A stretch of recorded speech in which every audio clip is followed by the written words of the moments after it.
With a little over a month before the start of fall, there is still time for summer adventures. Meteorologist Mallory Brooke has taken us on a west to east journey over the last couple of months. Yeah, she's gone sailing and birding and sea kayaking. Today, Mallory checks off a box on her own Maine bucket list as she hits the trails to the top of Katahdin. As we continue our Outside Edge series for the summer, it would not be complete without a summit up Maine's most iconic mountain. It'll be my first time heading up Katahdin today, up the A-Ball Trail.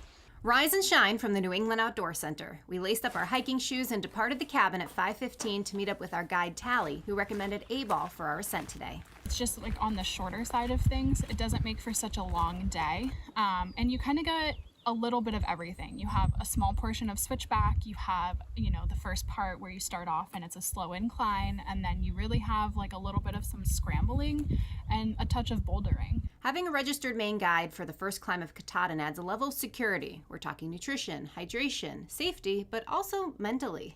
Katahdin is a climb, it's not a hike.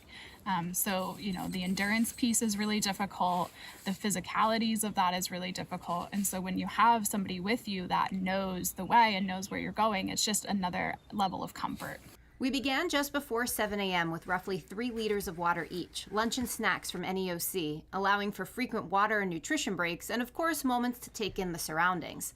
The landscape rapidly changes after the elevation steepens, from large pines providing shade to alpine plants, and then complete exposure to the elements as rock climbing and bouldering commenced.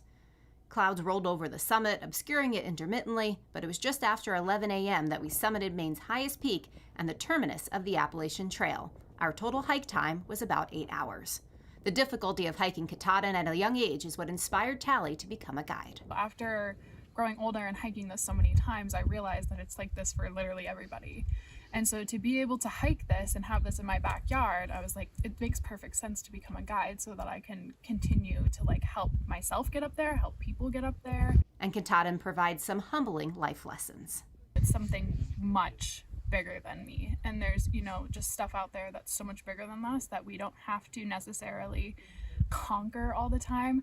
Sometimes you have to give in to what's going on and just let it be. So sometimes you don't summit, sometimes you only get to Thoreau Springs, sometimes you get to Tree Line, but Katahdin is always just like that bigger element out there than what we are.